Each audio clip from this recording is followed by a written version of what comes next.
So there's a reason woke ideology is so prevalent in our culture, and it is not organic. Every society has a social pyramid when it comes to economics and social standing. Here's one from ancient Egypt, and you can see very little has changed. We have the farmers and working class at the bottom, then the craftsmen, which are the trades, then the merchants would be like the white-collar jobs, then the scribes, who are the academia and the media, then the soldiers, who in modern day would be the high-ranking officers, then government officials, then the ruling class elite at the top, like BlackRock, Vanguard, etc. So if you're in a pyramid that is not doing so well and you're at the top, the most dangerous class are the ones that are in the middle of the pyramid. These are the academics, the media, and the rogue officers. This is the class that has always looked up during hard times and said, off with their heads. From the French Revolution to the Russian Revolution to the Venezuelan Revolution with Simón Bolívar, almost all revolutions are led by academic elites. Essentially, the most dangerous social class to the pinnacle are disenfranchised liberal arts majors. So what has the top of the pyramid successfully done? They have successfully ensured that the middle of the pyramid is resentful down. So the media, academia, and top military are looking down at the farmers, lower class, craftsmen, and they say, "You are bigoted, racist homophobes. You are not accepting enough of gay people, so you are the problem, not up there at the top of the pyramid." However, the more society breaks down, the more the academics and media will realize how absurd this is. Right now, the academics, who have always been the biggest threat to the ruling elite, are in a difficult spot. We have people who have went to Stanford, Harvard, Yale, Princeton that are in debt and making 60 grand a year in a city where they can't afford to live. Those are the people the ruling class needs to control. That's because, again, those are the ones who usually topple them. So in order to deal with this historical pattern and get this group looking down, the ruling class has set up our system so that the left is defined by sexual identity and a hyperinflated notion of racism. For example, Hollywood and Netflix constantly push motifs of evil racists and Nazis, then browbeating organizations like the ADL also get Jewish people convinced that a bunch of non-Jews want to hurt them, so they look down. They look down at the carpenters, electricians, and truck drivers. They'll say, "These are your biggest threat," when in reality, no, not even close.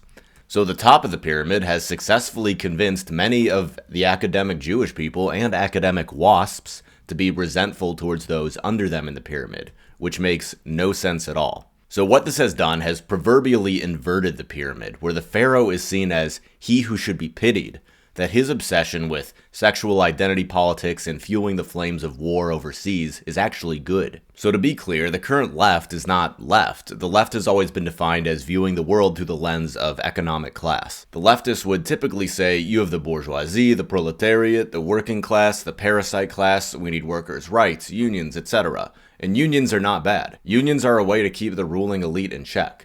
Unions would ensure that workers were paid enough to feed their family instead of being replaced by cheaper labor. However, there is no left anymore. It's all just become a techno-fascist corporatized system. The left is now just associated with sexual identity politics and calling everyone racist. The actual definition of the left is seeing the world through the lens of economic class, then the right was viewing the world through the lens of the individual. We're currently run by a system that is not left or right. We are run by a system that views the world through the lens of a corporation. The word corporation comes from the Latin phrase corpus oration, which means the voice of the dead. The first corporation in human history was the Vatican. So right now when you think of the left, you don't think of labor unions, you think of trans kids, LGBT, BLM, racism, all these social wedge issues. So the way the pyramid is operating now, the dangerous class, the educated class in the ziggurat, is not being fed properly. They're not being given a future. The Ponzi schemes are running out.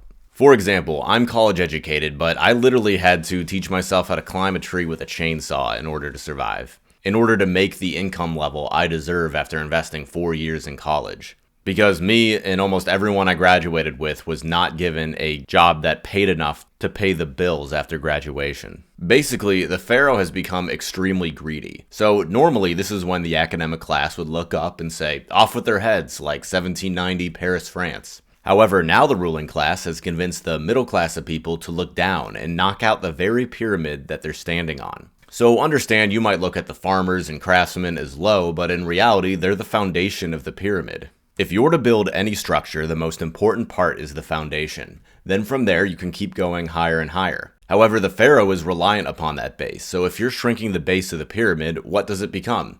Well, It becomes a dreidel.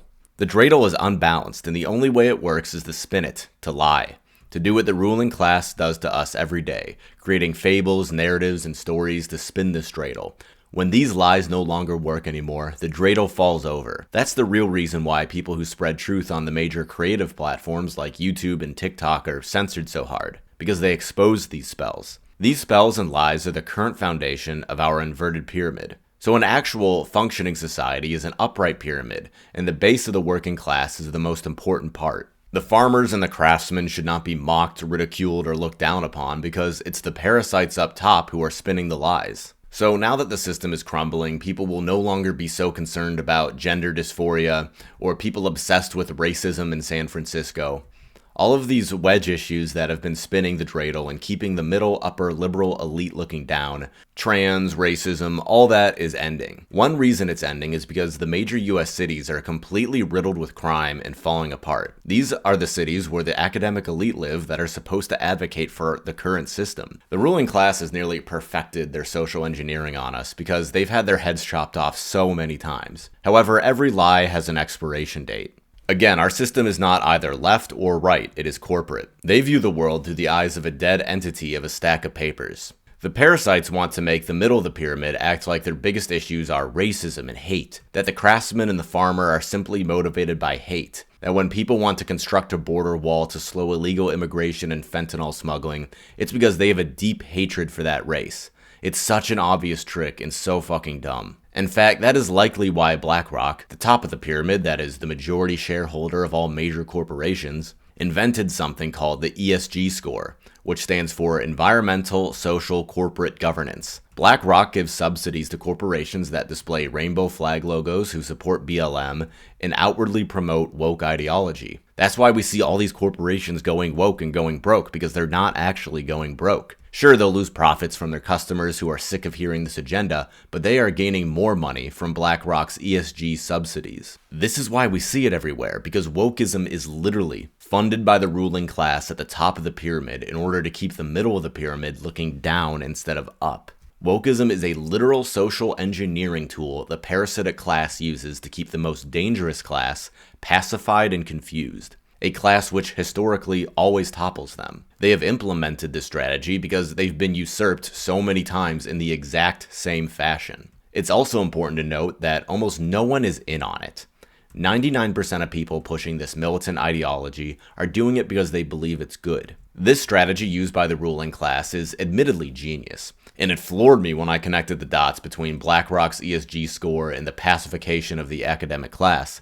But every Ponzi scheme has an expiration date. The ziggurat has attacked its own base. If you're a tree guy, you realize you do not cut the branch that you're tied in on. The upper middle class, urban quote-unquote elite that struggle to afford their basics, it's running thin that they still believe their enemy is the plumber that keeps their toilet flushing. If the working class is continually ostracized like this, the entire society will collapse. If the majority of the population doesn't wake up to the lies of the ruling class, it's going to get to the point where the people who actually keep society running, the plumbers, truckers, tree guys, we will all go on strike and stop working until the current ruling class steps down from power. They are that bad, and we will replace them with politicians who put America first. So in conclusion, this is why people who question the ideology of the ruling class are ostracized by them. Because they realize that if they allow these people to have influence, the people around them will start seeing that the people beneath them in the pyramid are not the enemy. Because if the ruling class doesn't barrage us with racist, bigot, homophobe, blah, blah, blah, people will just go, wait a minute, why do you have a super yacht and I can't pay my electric bill? You need to pay me more money. That's when they get scared. That's what's happening now, and these spells do not last forever.